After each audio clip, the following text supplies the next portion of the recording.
बात करेंगे छत्तीसगढ़ की।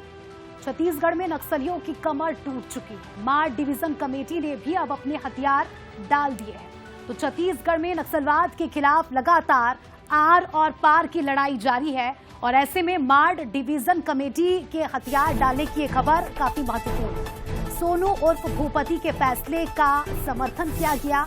मौजूदा परिस्थितियों में हथियार छोड़ने का फैसला सही।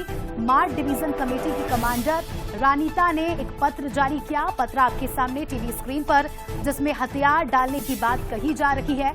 यानी अब छत्तीसगढ़ में नक्सलवाद के खिलाफ जो लड़ाई है उसमें देखिए कहीं ना कहीं नक्सलियों का जो मनोबल है वो कमजोर होता नजर आ रहा है।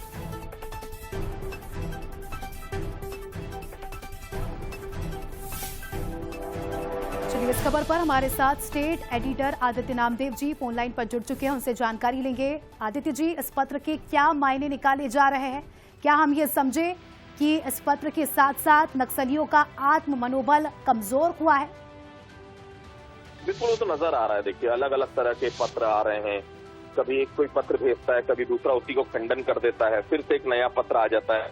कुल मिलाकर देखिए, जब संगठन में उहापोह की स्थिति होती है, जब संगठन में को चलाने वाला, संगठन को कमांड करने वाले लोगों की कमी हो जाती है, तो उस प्रकार की चीजें आती है। क्योंकि नक्सली खुद ही नहीं तय कर पा रहे कि उनको करना क्या है। एक लेटर आता है, दूसरे लेटर उस दूसरे दिन उसका खंडन हो जाता है। आज भी देखिए लेटर आ रहा है, तो कहीं ना कहीं सशस्त्र माओवाद तो पूरी तरह से वैसे ही खत्म हो रहा है। अब ये जो अलग अलग तरह से आज जो प्रेस नोट आया है, उसको अगर आप देख लें, उस प्रेस नोट की भाषा बहुत साफ यही बताती कि कहीं ना कहीं नक्सलिज्म जो है वो हमसे अंतिम कगार पे है। लगातार जो केंद्र और राज्य सरकार से अपील कर रहे हैं, सशस्त्र संघर्ष को त्यागने का समर्थन वो दे रहे हैं। भाई, सशस्त्र अगर आपको त्यागना है तो उसमें सरकार से अपील करने की जरूरत नहीं। सरकार ने तो वैसे ही कहा है, आप हथियार छोड़ें, हम आपको गले लगाने के लिए तैयार हैं, हम आपके लिए रेड कारपेट तक बिछाने के लिए तैयार हैं। ये डिप्टी सीएम विजय शर्मा का बयान था। उसमें किस बात का आप इंतजार कर रहे हैं? कुल मिलाकर देखिए, अलग अलग डिवीजन होते हैं, सब डिवीजन में अलग अलग नेता होते हैं, अलग अलग उनके कमांडर होते हैं। कहीं ना कहीं पूरा नक्सली संगठन जो नजर आ रहा है मुझे, वो बहुत साफ नजर आ रहा है कि आपस में विचारधाराओं की लड़ाई शुरू हो गई है और कहीं ना कहीं खलबली है पूरे संगठन में। इससे अलग अलग तरह के बयान इस प्रकार के सामने आ रहे हैं। शुक्रिया सर आपका जुड़ने के लिए और जानकारी के लिए। अब खबर